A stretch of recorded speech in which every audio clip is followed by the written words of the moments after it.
దేవుని ప్రేమ, మానవుని ప్రేమ. దేవుని ప్రేమ త్యాగపూరితమైంది, మానవుని ప్రేమ స్వార్థపూరితమైంది.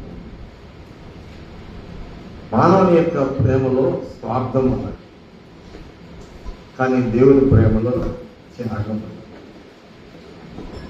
దేవుడు మనల్ని ప్రేమించి, మానవులైనటువంటి మనల్ని ప్రేమించి ఆయన మన కొరకు తన ఒక త్యాగం చేశారు. ఏమిటి ఆ త్యాగము?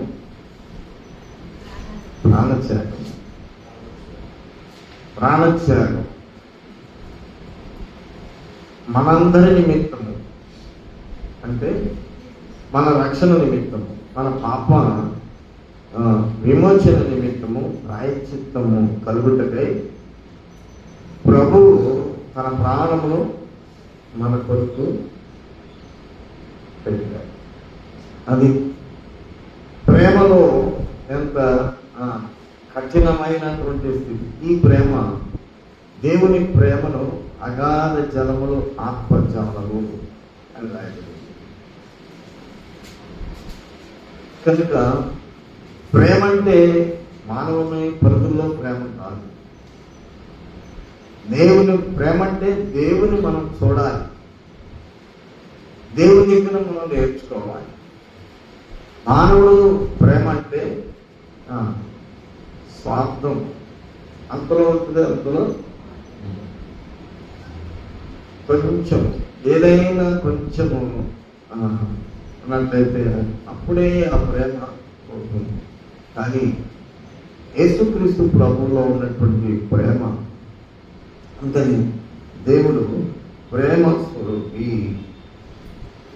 ఆ ప్రేమ ఈ లోకానికి శరీరధారిగా వచ్చి ఆ ప్రేమను కనుపరిచారు, చూపించారు. ఆ ప్రేమ మనం కలిగి ఉండాలి. కనుక మనం ప్రేమ కలిగి ఉంటామనుకుంటాం, కానీ మనల్ని మనం ప్రేమించే అనుభవాల్లోనికి మనం వస్తూ ఉంటాం. మనకు అనుకూలమైనటువంటి వాటిని మనం ప్రేమిస్తాం, మనకి ఇష్టమైనటువంటి వాటిని మనం ప్రేమిస్తాం. కానీ దేవుని వాక్య ప్రకారంగా మనము నిలిచిన వారంగా ఉన్నట్లయితే, దేవుని ప్రేమను మనం గుర్తెరిగిన వారంగా ఉన్నట్లయితే, ఆ ప్రేమ ఏం చేస్తుందంటే మనల్ని లోకాన్ని జయిస్తుంది. ఇక్కడ 5వ అధ్యాయము 4వ వచనంలో దేవుని మూలముగా పుట్టిన వాళ్ళందరూ లోకమును జయించుదురు, లోకమును జయించిన విజయము మన విశ్వాసమే. కనుక దేవుని మూలముగా పుట్టినవాడు, మనకి ఒక జన్మ అనేది, మరొక జన్మ అనేది అవశ్యం.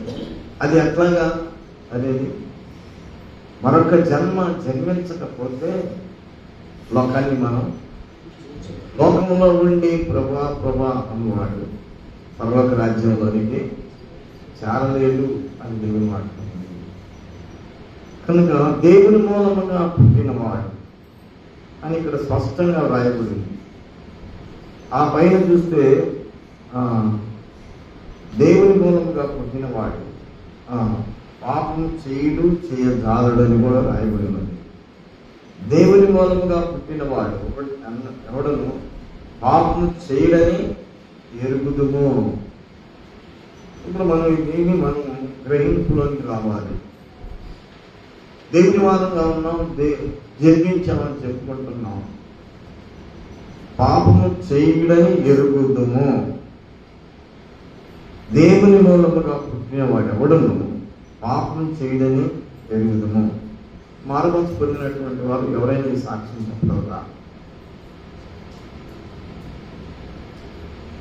నేను మారుమనసు పొందాను, నేను మారుమనసు పొందిన తర్వాత నేను నాకు పాపం అనేది నాకు తెలియదు, చేయలేదు అనే సాక్ష్యం ఉందా?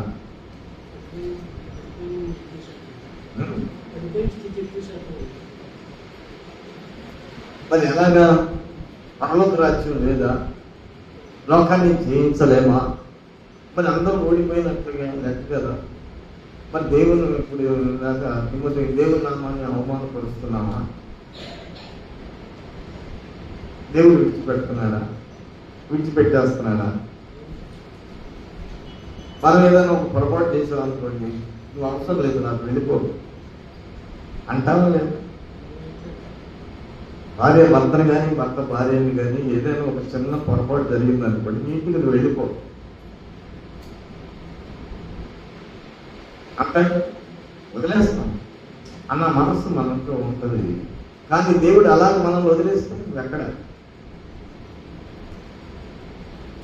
ఎక్కడ చెప్పు సమాధానం ఎక్కడ? లేదు, దేవుడు మనల్ని వదిలిపెట్టలేదు. కానీ ఆయన మనల్ని ప్రేమించి మళ్ళా ఆయన సమీపంగా చేర్చుకోవడానికి ఇష్టపడుతున్నాడు. దేవుని మూలంగా పుట్టిన వాడు ఎవడను పాపము చేయడని ఎరుగుదము. దేవుని మూలముగా పుట్టిన వాడు తను భద్రము చేసుకున్నాడు గనక దుష్టుడు వాణిని ముట్టాడు. తను భద్రము, దేవుని మూలంగా పుట్టినవాడు ఎలా ఉంటాడండి? తను భద్రం చేసుకుంటాడు. తను భద్రం చేసుకుంటాడు అంటే జాగ్రత్త అంటే తెలుసు దేవుని మూలంగా పుట్టినవాడు కనుక. అనేక లోకంలో ఉన్నాము. లోకాన్ని జయించాలి అని అంటే పోరాటమే కదా. ఏ గ్రంథంలో ఏం రాయబడింది? భూమి మీద నరుని యొక్క జీవితము యుద్ధకాలం వంటిది కాదా? యుద్ధకాలం వంటిది కాదా? ఎంతో మనం యుద్ధం చేస్తున్నాం. లోకంలో ఉన్న వాటితో యుద్ధం చేస్తున్నాం, లోకంతో యుద్ధం చేస్తున్నాం. లోకంతో నీ యుద్ధం చేయాలంటే నువ్వు జయించగలవా? లోకాన్ని జయించిన విజయము యేసుక్రీస్తు ప్రభువుది. లోకాన్ని జయించారు. ఆయన నరుడుగా దేవుడై ఉండి ఆత్మస్వరూపై ఉండి మానవుడిగా రక్త మాంసాలు కలిగి లోకానికి వచ్చి శక్తివంతుడై ఉండి శక్తిహీనులైనటువంటి వారి చేత చంపబడ్డాడు. మనం బలవంతులైనా కానీ బలహీనులైనటువంటి వారి ద్వారా మనం ఏదైనా ఒక మాట ఎప్పుడైనా సహించగలుగుతామా?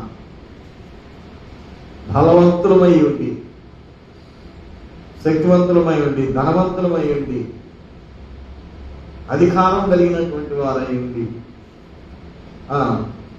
అధికారం లేని వారితో కానీ బలహీనులైనటువంటి వారు కానీ భక్తిహీనులైనటువంటి వారు కానీ ఎవరైనా ఒక మాట సందర్భము మాట్లాడినప్పుడు కానీ లేదా ఒక హింసించినప్పుడు కానీ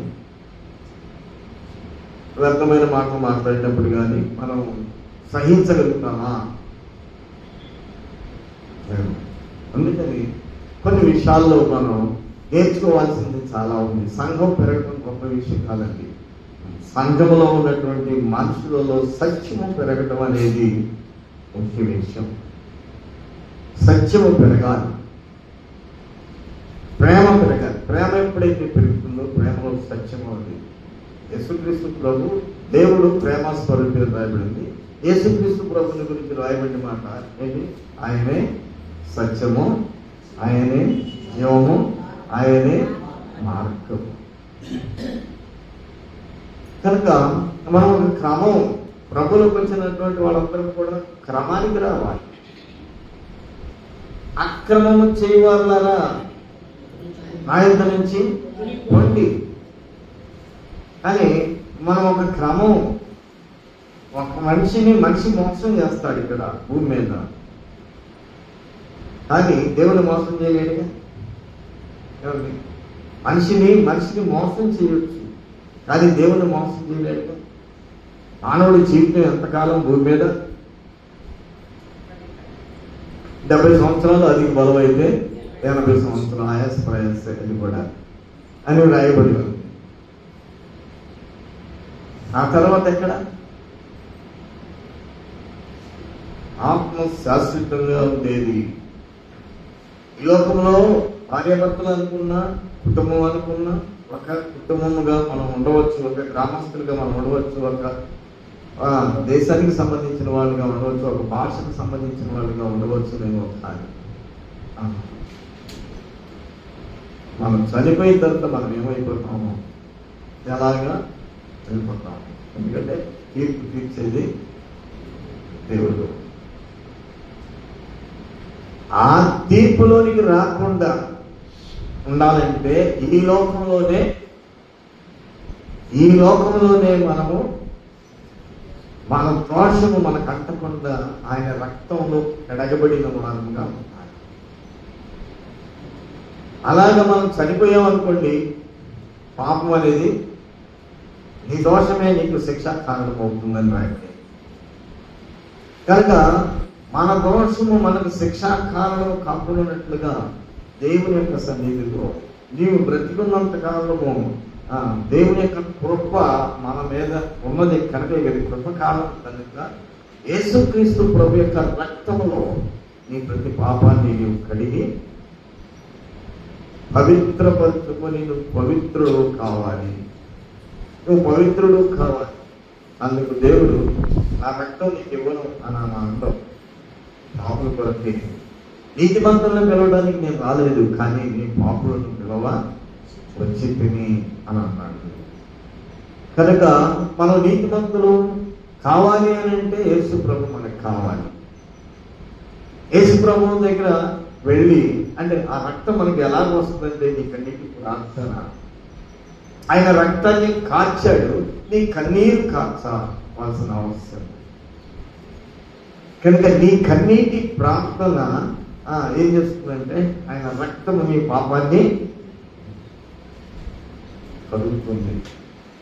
కనుక దాన్ని దాచుకున్నవాడు వర్ధిల్లడు, అతిక్రమము దాచుకున్నవాడు వర్ధిల్లడు. వాటిని కనుక మనం ఎంతకాలం ఇంకా వాటిని దాచిపెడతామో చేస్తా ఉన్నాం. పెంచుదామా తుంచుదామా? అతిక్రమాలు, అన్యాయాలు, అక్రమాలు, మోసాలు, లోక సంబంధమైనవి, దేవుని ఆజ్ఞకు విరుద్ధమైనటువంటి జీవితము ఎంతకాలం పెంచుదామా, దాన్ని ఆపుదామా?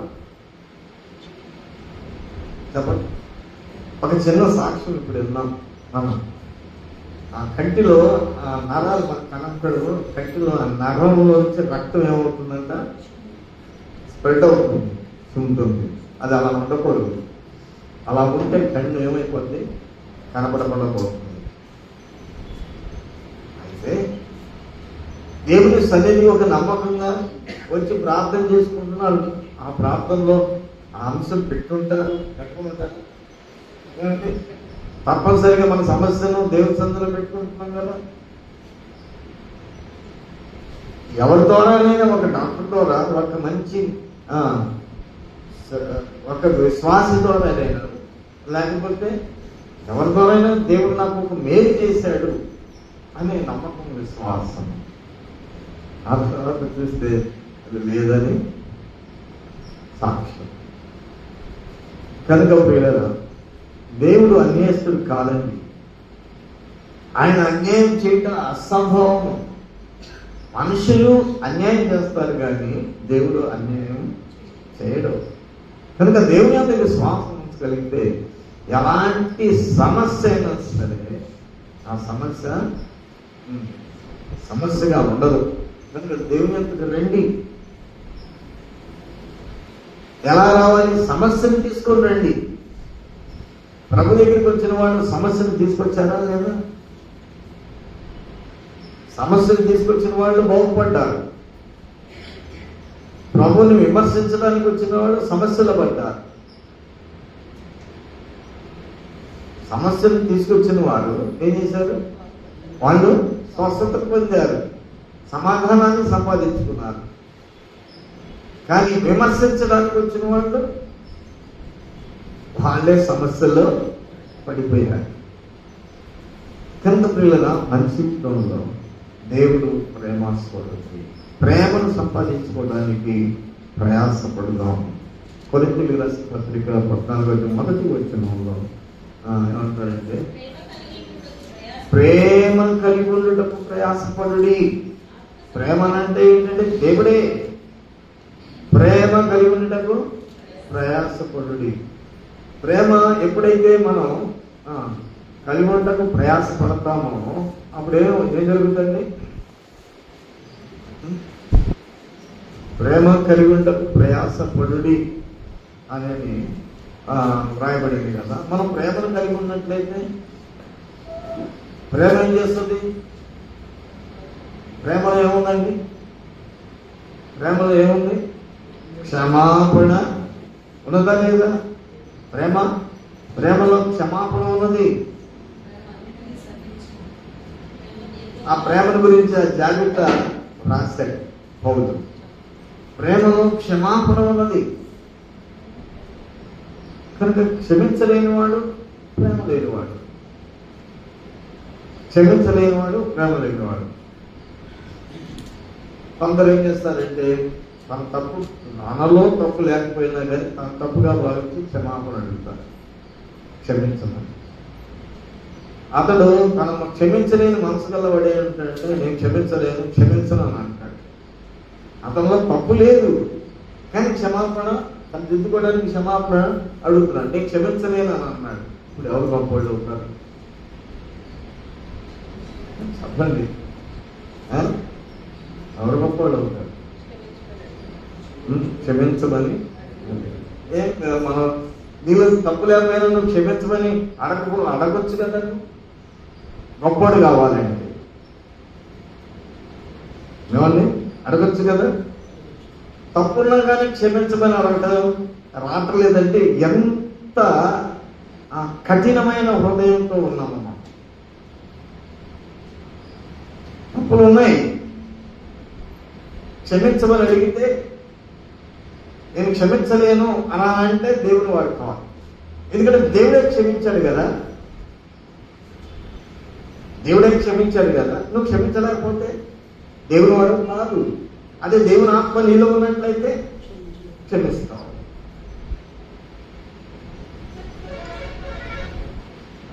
అంతే కదా. అబద్ధం ఆడితే అననీయ సభ్యులు అబద్ధం ఆడారు, అప్పుడే చనిపోయారు. అదే నాతో కలుపుతున్నాను. ఈరోజు అబద్ధం ఆడితే బ్రతికే ఉన్నాం, చనిపోవట్లా బ్రతికే ఉన్నాం. ఎన్ని అబద్ధాలు అన్నాడు, ఎన్ని కూతురు మాట్లాడు, ఎన్ని ఇష్టానుసారంగా బ్రతుకు. అతను ఎందుకు అలాగన్నాం? అయితే దేవుడు చూడటం లేదా? దేవుడు శిక్ష పంపించకూడదా? ఎందుకు నీకు నోరు తెలుస్తావు? ఎందుకు నువ్వెందుకు నోరు తెలుస్తావు? దేవుడు చూడటం లేదా? దేవుడు నీవేమన్నా ఆ మాట చెప్పగానే చచ్చిపోతాడా? కానీ దేవుడు చెప్తే చెప్పండి చచ్చిపోతారా లేదా?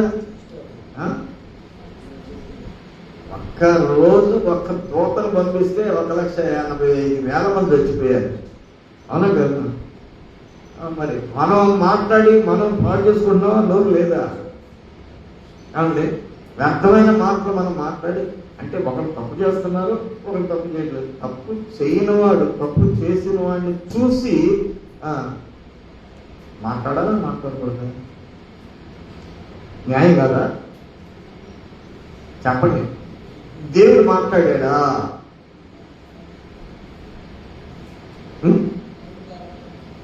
దేవుడు మాట్లాడా?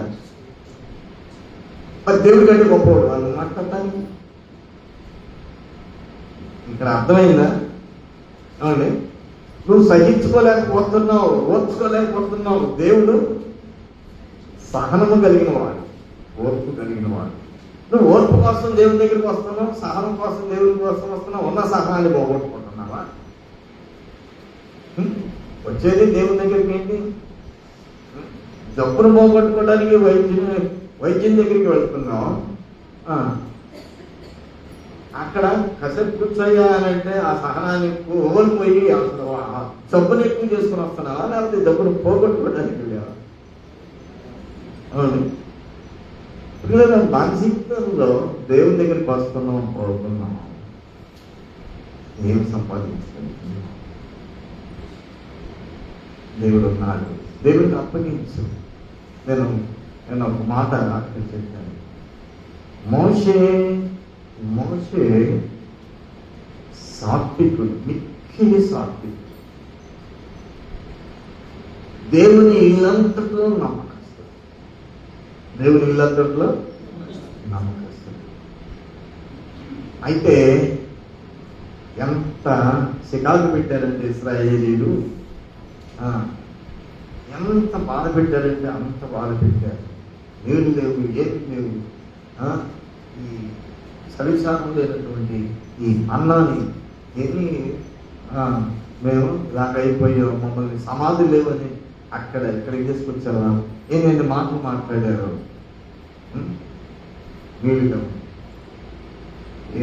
అప్పుడు దేవుని అడిగాడు, నీ కర్ర, నీ చేతిలో ఉన్న కర్రని ఆ బండ వైపు చూపించు మోషే అని చెప్పాడు దేవుడు. నీవు కర్ర తీసుకొని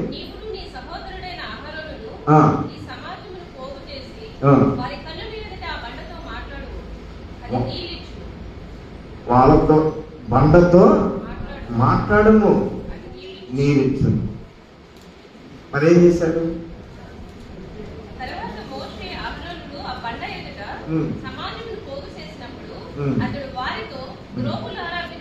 ద్రోహులారా.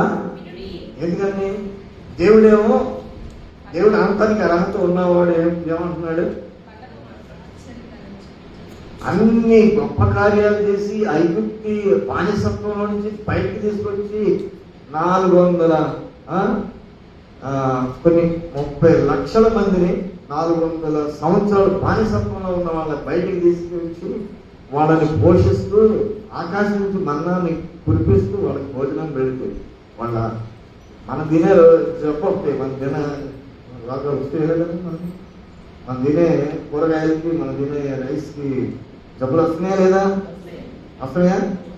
పరలోకం నుంచి వచ్చినటువంటి ఆ మన్నాన్ని తిన్న వాళ్ళకి కాలు వచ్చిందా, రోగాలు వచ్చినాయా, జ్వరం వచ్చిందా, ఏమన్నా?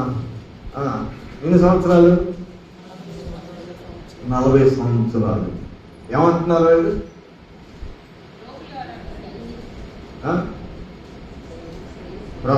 మోషే ఏమంటున్నాడు? మరి దేవుడు ఏమనాలి? దేవుడు ఏమనాలండి? చెప్పండి, అనుకుందాం. మనమేం చేసామనుకోండి, 40 సంవత్సరాలు అవసరం, 1 సంవత్సరం పోషించండి ఒక వ్యక్తిని. నేను ఏమన్నా అన్నావనుకోండి, అప్పుడు నువ్వేమంటావు? 1 వారం పోషిస్తే చాలు. ఏమంటావండి? ఏమంటావు? బాలాజీ ఏమంటావు చెప్పు? ఏమంటావు చెప్పు? నువ్వు కడుపు నువ్వే పోషించుకో అంటావా? చెప్పండి.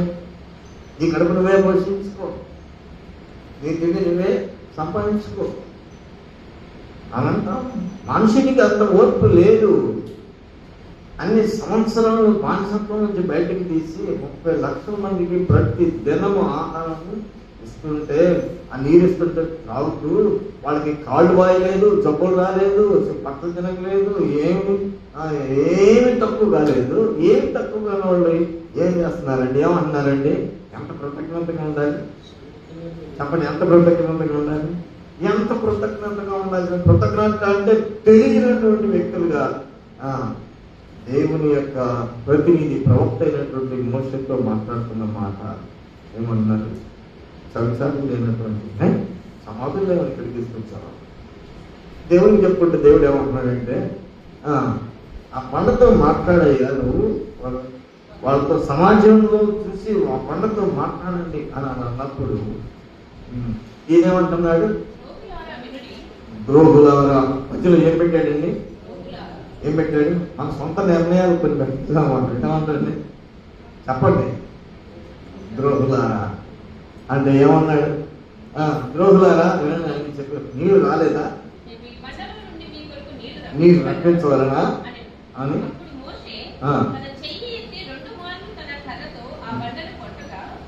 బండను కొట్టగా మనం ఒక్కోసారి కొంతమంది కోపాలు వస్తాయి. అన్నం పెట్టేటప్పుడు గంటి విసిరేస్తారు, పళ్ళెం విసిరేస్తారు. అంటు దొరుకుతున్నప్పుడు కూడా అని విసిరేస్తారు. కోపం వచ్చినప్పుడు దేని మీదంటే తెలుగు సామెతల్లో ఉంటారు కదా, అత్త మీద కోపం తొత్తు మీద. అలాంటి స్థితి ఆయనకి కొంచెం ఏమొచ్చింది, వాళ్ళ పరిస్థితిని బట్టి కర్ర తీసిరాడండి. కర్ర బండ మీద అట్ట తీసిరాడు. ద్రోహులరా అన్నాడు. ఇలాంటి మాట మనం ఉపయోగించింది ఎప్పుడు ఉపయోగించలేదా మన జీవితంలో? ఎన్ని ఉపయోగించాం? ఎన్నమ్మా? ఎంతకంటే బలమైన మాటలు ఉపయోగించామా లేదా? గుర్తుందా మనకి? ఈ మాటలు మనం తీసుకున్నట్లయితే మనం ఎలా ఉంటాం? మనం ఎక్కడికి అర్హత ఉందా మనకి? చూడండి, మత్తయి సువార్త 5వ అధ్యాయంలో మనం తీసుకున్నట్టు మనం ఒకసారి చెప్పుకున్నాం అనుకుంటా ఈ మాట. మత్తయి సువార్త 5వ అధ్యాయము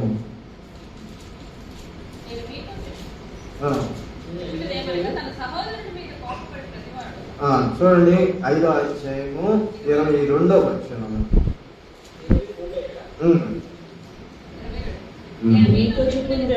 మనం వింటున్నాం వాక్యము, దీని భయంతో మనం టేకప్ చేసుకున్నాం, భయంతో మనం తీసుకున్నాం. మీ సహోదరు, నేను మీతో చెప్తున్నది ఏమనగా, తన సహోదరుని మీద కోపపడు ప్రతివాడు విమర్శకుడు. ఎన్నిసార్లు దేవుని వాక్యం వల్ల కోపం ఉండాలా చావాలా మనలో?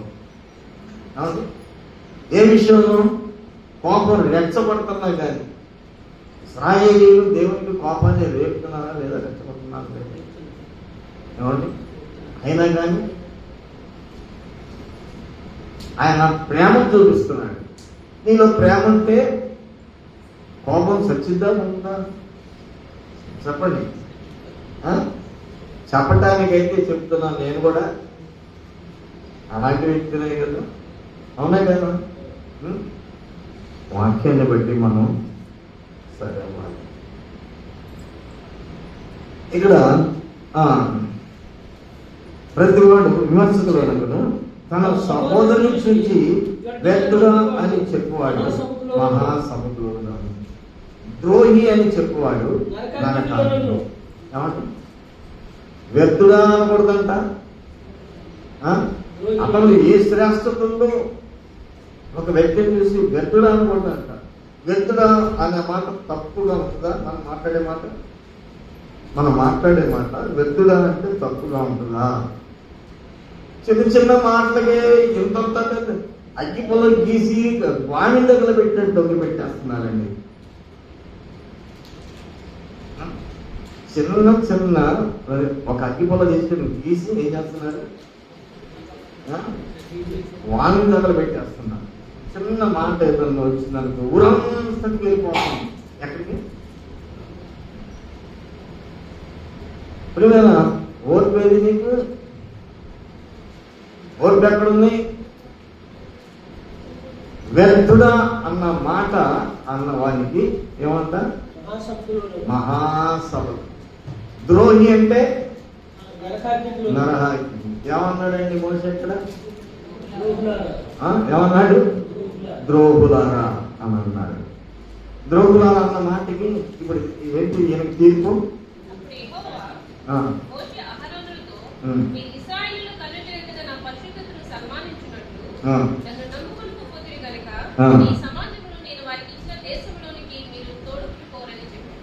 మీరు తోడుకొని పోరు, మీరు తోడుకొని. కనుక దేనిని బట్టి మరి దేవుడు ఎలాంటి సాక్ష్యం ఇచ్చాడు? చాలా భక్తి లోతుల్లోనికి పోతానండి, మనం చాలా నేర్చుకోవచ్చు. ఇక్కడ మిక్కిలి సాత్వికుడని దేవుడే సాక్ష్యం ఇచ్చాడు. అవునా కదా? మిక్కిలి సాత్వికుడని దేవుడే సాక్ష్యం ఇచ్చాడు. కానీ ఇక్కడ కానాను దేశానికి నీవు వారిని తోడుకొని వెళ్ళడం. దేవుడు అక్కడ పనిష్మెంట్ వేసేసాడండి. మన జీవితంలో కూడా మనం ఇట్లాంటివన్నీ, ఇలాంటి నువ్వు సెన్సిటివ్గా భక్తి చేయాలనుకుంటే సూక్ష్మమైనది కూడా నీలో ఉండకుండా చేసుకోవడానికి నువ్వు ప్రయత్నం చేయాలి. ప్రేమలో ఉంది ఆ శక్తి. ప్రేమ లేకపోతే వ్యర్థుడు. ఆ ప్రేమ ఏం చేస్తుందంటే సూక్ష్మమైన దాన్ని కూడా తీసుకొస్తుంది. సూక్ష్మమైన దాన్ని కూడా అనుభవం లేకుండా చేసుకుంటారు. అయితే అక్కడ ఏం జరిగిందంటే మోషే చనిపోయాడు. చనిపోయిన తర్వాత ఎక్కడికి వెళ్ళాలి? దేవుని చేత చెప్పండి, నిత్య సాత్వికుడు, దేవుని ఇల్లంతట్లో నమ్మకస్తుడు. ఎలాంటి బిరుదు పొందాడండి? అలాంటి ప్రవక్త లేడు అసలు. ముఖాముఖిగా మాట్లాడినటువంటి దేవుడు మోషేతో, అంతటి ప్రవక్తతో ఆయనకి పనిష్మెంట్ చేశాడండి దేవుడు. ఒక స్థలంలో రాయబడింది, ఆయన దూరలేదు నమ్మిక ఉంచాడు అని రాయబడింది. మనకు ఎక్కువ వారండి, అవును నన్ను నమ్ము ప్రభా అని మనం అనుకుంటాం. నన్ను నమ్ము అని అంటే ఆయన దేవదూత లేదే నమ్మిక ఉంచాడు అని రాయబడింది. అయితే ఆయన అంత పరిశుద్ధుడు అనమాట దేవుడు.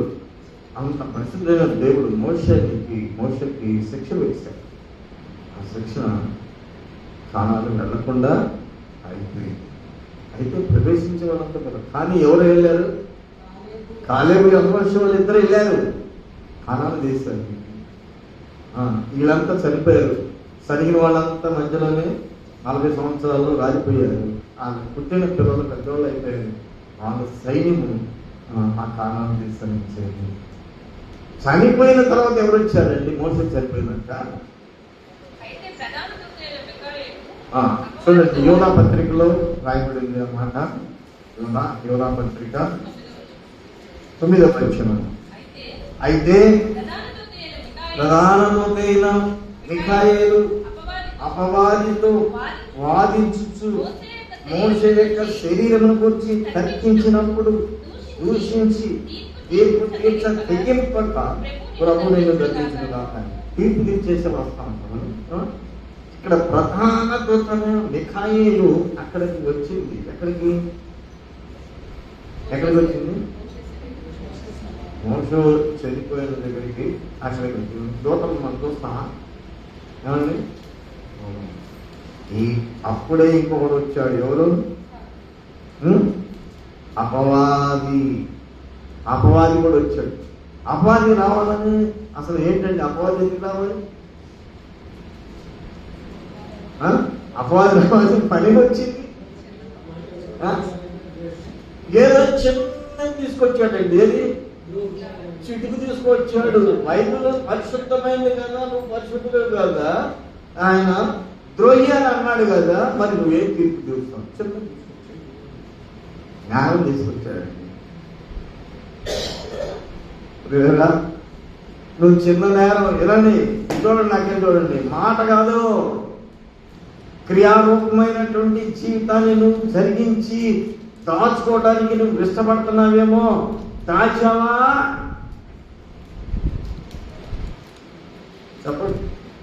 అందరి కొరకు, మనందరి కొరకు ప్రాణాన్ని త్యాగం చేశాడు. కనుక ఇక్కడ మిఖాయేలుతో వచ్చింది.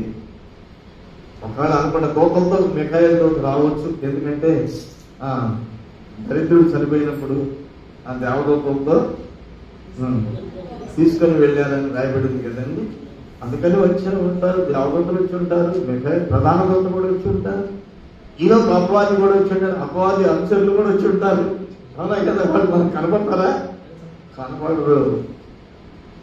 వచ్చిన తర్వాత అక్కడ ఏం జరుగుతుంది? అక్కడ ఏం జరుగుతుందండి?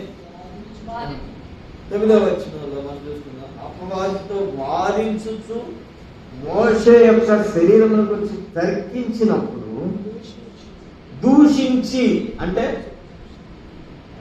దూషించి తీర్పు తీర్చ తెగింపుగా. దూషించడం అంటే ఒక మనిషి అక్కడ అపవాదిని మనం కూడా ఏమంటామండి అపవాదిని అవి కూడా చూడాలి.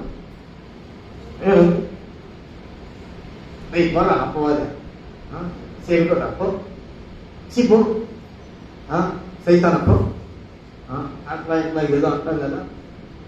అపవాదిని ఇక్కడ దూషించి తీర్పు తీర్చ తెగింపగా అంటే మిఖాయేలు మీద ప్రధాన దూత తీర్పు తీర్చడానికి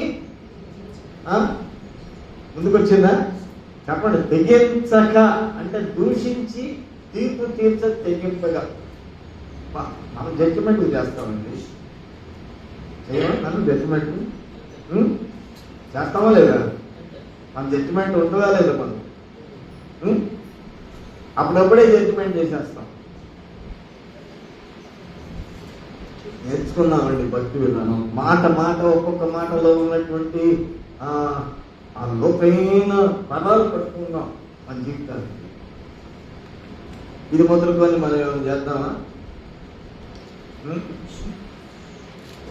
తీర్పుదామా?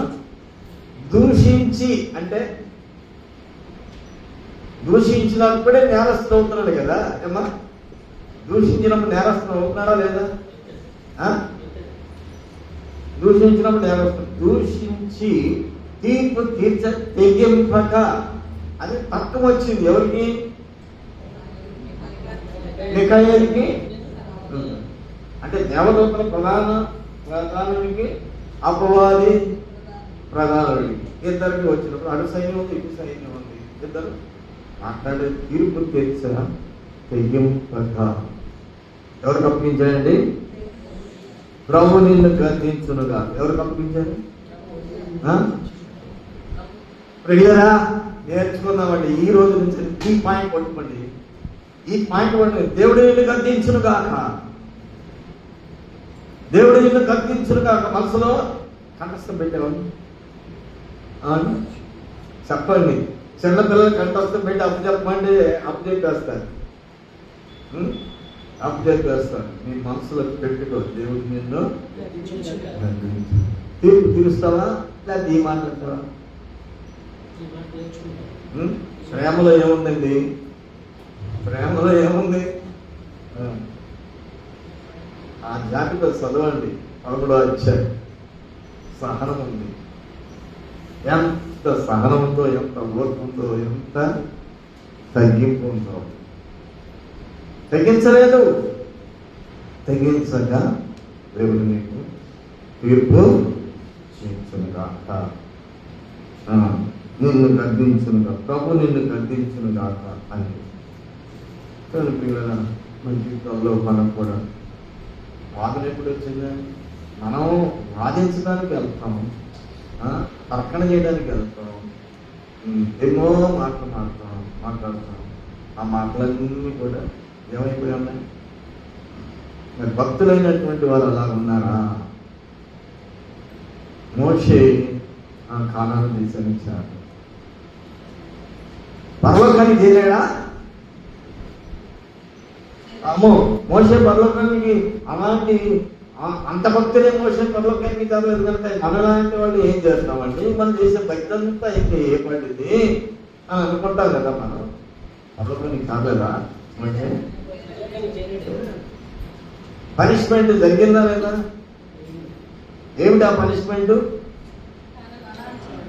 కానానికి చేరకపోవడం. నువ్వు అనుకున్నాయి నీకు జరగవండి బాబు. కొన్నిసార్లు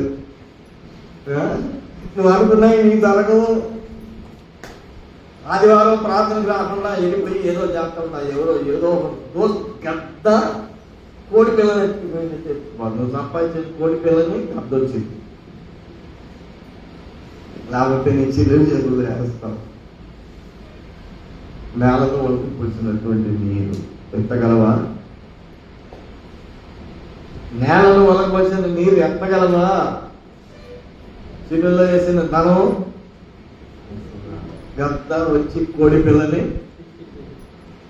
ఎత్తుకుపోయాడు. ప్రేరణ ఇంత వాక్యము రాయబడి ఉంది. మన జీవితంలో దేవుడు ప్రేమ స్వరూపి. ప్రేమ లేనివాడు దేవుడిని మోషే పనిష్మెంట్ ఆ శిక్షణ పొందాడు కనుక ఎక్కడికి వెళ్ళాడు.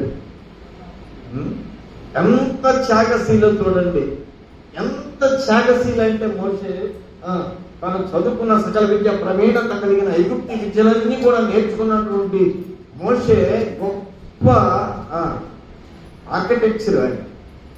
అంతటి గొప్పవాడిని రాబోయే రాజుతున్నా కానీ రాజకీయాన్ని వదిలిపెట్టాడు, విద్యను వదిలిపెట్టి విద్యను ఎక్కడన్నా ఉపయోగించినట్లుగా రాయబడిందా అతని చేతిలో ఉన్న కర్ర తప్ప? చెప్పండి చెప్పండి, విద్య లేదా? ఉపయోగించాడా? చెప్పండి. విద్య లేదా? కోపం లేదా? ఉపయోగించాడా? మరి కోపం నీకు ఎందుకు వస్తుంది? కావండి, కోపం నీకు ఎందుకు వస్తుంది? కోపం వల్ల కనుక వస్తుంది, ఆయనకి లేదు కనుక. ఆయనకి విద్య లేదు కనుక ఉపయోగించలేదు, నాకు ఉంది కనుక నేను ఉపయోగిస్తాను అన్నామా? చెప్పండి, అన్నామా? మోషేకి విద్య లేదు కనుక ఉపయోగించిన కర్రను ఉపయోగించుకున్నాడు. మనకి కోపం ఉంది కనుక ఉపయోగిస్తాం అన్నామా? లేదా భక్తి విధానంలో చాలా వెనక ఉన్నాం. చాలా ప్రార్థన చేద్దాం. సమస్య వచ్చిందా? మిఖాయేలు దూత సమస్య వచ్చిందా? ఇక్కడ మిఖాయేలు దూతకి సమస్య వచ్చిందా? మిఖాయేలు దూతకి ఇక్కడ సమస్య వచ్చిందా? వచ్చింది. ఎవరికి చెప్పాడు? ఆయన తీసుకున్నాడా? దేవుని పాత్ర నువ్వు తీసుకుంటావేంటి? దేవుని పాత్ర నువ్వు తీసుకుంటావేంటి అని ఎవరు తీసుకోవాలి? మరి నువ్వు తీసుకుంటున్నావా, దేవుడు తప్పిస్తున్నావా? ఇప్పటికి ఎంతమంది ఇలా ఉన్నారు? మనమే తీసుకున్నా, నేనే తీసుకున్నాను ఆ పాత్రని దేవుడికి అప్పగించుకున్నా అన్న వాళ్ళ చేతులు ఎత్తండి.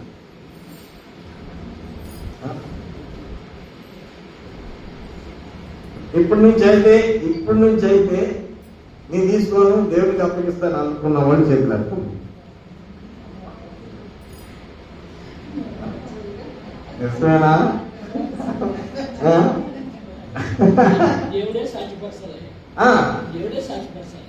ఇక్కడ నుంచి కుటుంబాలు మాత్రం దేవుడే సాధ్యపరచాలి. ఏ విషయంలో కూడా నోరు అంటే కుటుంబరాలే కాదు, కుటుంబరాలు లాంటి మనం కూడా చేతులు ఎత్తిన వాళ్ళం అందరం కూడా అని లేదా దేవుడు గొప్ప కార్యం చేస్తాడు. దేవుడు ప్రేమ స్వరూపి. ప్రేమ లేని వాడు దేవుడు నేర్పాడు. దేవుడు నేర్పాడు కనుక ప్రేమ ఉంటే దేవుడిని నా జీవితంలో దేవుడు చేస్తున్న గొప్ప అవకాశం, ఈ గొప్ప రక్షణ అసలు ఎక్కడ ఉందండి? కొసరా అసలా? అసలు చూస్తున్నావా, కొసరా చూస్తున్నావా? అవునండి, ఇది కొసరా అసలా? ఇది నీకు అసలు అయిపోయిందా? ఏమండి, అయ్యగారు ఎన్నిసార్లు చెప్పారు మనకి అసలు కొసలు ఎన్నిసార్లు చెప్పారు? అసలు తీసుకుని ఇది తిప్పాడు, కొసలు అయిపోయినాడు. ఇక్కడ అసలు అయిపోయింది, అసలు పోగొట్టుకున్నాడంట. కొసరు కోసం అసలు పోగొట్టుకోవచ్చు, అసలు సంపాదించుకున్నాం. ప్రియురా, ఎంత మర్మాలు ఉన్నాయి బైబిల్లో. చదవండి బైబిల్ రోజు చదువుతున్నారా? రోజు బైబిల్ చదువుతున్నారా? టైం లేదా? ఇళ్ళ దగ్గర ఉన్న స్త్రీలారా, మీరు బైబిల్ చదువుతున్నారా? ఉద్యోగాలు పోయేవాళ్ళు కాకుండా, ఉద్యోగాలు పోకుండా ఇళ్ళ దగ్గర ఉన్న స్త్రీలు ఎవరైనా బైబిల్ చదువుతున్నారు? ఒక అధ్యాయం, ఒక్క చెయ్యి, 2 చేతులు, 4 చేతులు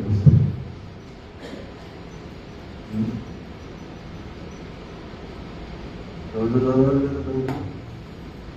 రోజు అన్నం తిన్నాం కదా. అన్నం వచ్చే కూర రుచి తక్కువైనా కానీ ఆవేశం వస్తుంది కదా. మరి రోజు మనకి ఆత్మీయ ఆహారం కూడా భుజించాలి కదా.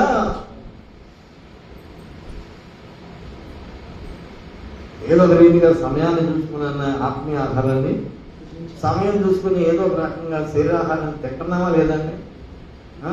తింటున్నావా లేదా? పొలం వెళ్తే చెట్టు కింద నిలబడి చేతిలో పెట్టుకుని నిలబడి తింటున్నావా లేదా? ఇంటిగా టేబుల్ వేసుకొని తింటున్నావు కానీ అక్కడ చెట్టు కింద నిలబడి తింటున్నావా లేదా? ఆత్మీయ ఆహారం కూడా భుజించాలి. దేవుని వాక్యాన్ని చదవండి, వాక్యాన్ని భుజించండి.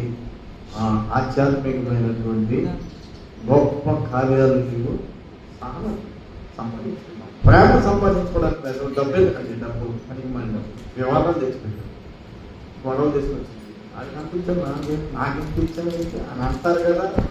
సంపాదించిన సంపాదన అంతా వాళ్ళకి అనిపించి అవునా కదా అంటారా లేదా? కనుక అదే ప్రేమ సంపాదించుకొని ప్రేమను సంపాదించి పెట్టు. మీ పిల్లల కోసం మీకోసం మీరు దేవుని దగ్గర నుంచి ప్రేమను సంపాదించండి. ప్రేమను సంపాదించి అందుకు ప్రయాసపడదాం. ప్రేమ సంపాదించడానికి మనం, ఎందుకంటే దేవుడు ప్రేమ స్వరూపి. ప్రేమ లేని వాడు దేవుడిని ఎరగడు. కనుక ప్రేమ సంపాదించుకుందాం, ప్రేమపూర్వకమైన జీవితం జీవిద్దాం. దేవుడికి చూపిస్తాడు, దేవుడికే అప్పగించాలి. ప్రార్థన చేసుకుందామండి. మహోన్నతుడ, ప్రేమ గల మా తండ్రి, నీ పరిశుద్ధమైన నామానికై స్తుతులు స్తోత్రాలు చెల్లించుకుంటున్నాను. దేవా, నీ కృపను బట్టి నీ ప్రేమను బట్టి కొద్ది మాటలు మీరు మాకు అనుగ్రహింపు చేసినందుకై స్తుతిస్తున్నాను. దేవుడు ప్రేమ స్వరూపి. నాయన, మేము దేవుని చూడలేదు, మా కన్నులు దేవుని చూడలేవు, అంత శక్తి చాలని వారం నాయన. కానీ నీ వాక్యం సెలవిస్తున్నది, వాక్యమై దేవుడై ఉండెను, దేవుడు ప్రేమ ఉండెను, ప్రేమ లేనివాడు దేవుడిని ఎరుగడు అని దేవుడు వాక్యం సెలవిస్తున్నది. భక్తులు ప్రవక్తలు ఎంతటి త్యాగశీలై ప్రభా వారు నాయన సాహసించి చేసినప్పటికీ కూడా నీ పరిశుద్ధత ఎంత గొప్పది. నీ పరిశుద్ధతతో చూచావు నాయన, ప్రవక్తలను చూచావు ప్రభా. కనుక నీ కుమారుడే ఈ లోకానికి పంపించావు. ఈ కుమారుడిలో మీరు చూచినది ప్రభా నీ శక్తి. కనుక కుమారుడు కూడా నా తండ్రిని నేను కనపరుస్తున్నానని ప్రభా నాయన ఎంత చక్కగా ఈ లోకంలో తన శరీరంతో ఉండి కూడా నీ పోలికని లోకాన్ని ఈ లోకంలో చూపించి పునరుద్ధారుడై తిరిగి లేచి తండ్రి కుడి పార్శ్వమున కూర్చొని ఉన్నాడు ప్రభా.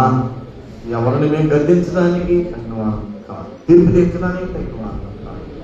నీకు అప్పగించుకోవడమే మాకు నేర్పించి సహాయం చేయాలి. ప్రేమలో మేము నిలిచి ఉండడానికి, ప్రేమను సంపాదించుకోవడానికి, ప్రేమలో ఎన్ని ఉన్నాయో ప్రభా వాటన్నిటిని చేర్చుకోవడానికి చూపించి సహాయం చేయాలి. మా ప్రేమను బట్టి వందనాలు వ్యక్తపడిన మాటలందరూ హృదయాల్లో ఫలింపచేయమని ప్రభు యేసు నామమున ప్రార్థించున్నాము తండ్రి. ఆమేన్. మనం అందరం లేచి నిలబడి ఒక పాట పాడుతుండగా కానుకలు సమర్పించుకుందాం.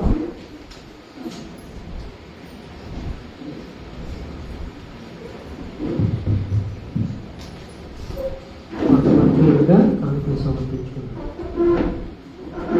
వాడబారని విశ్వాసముతో శుభప్రదమైన నిరీక్షణతో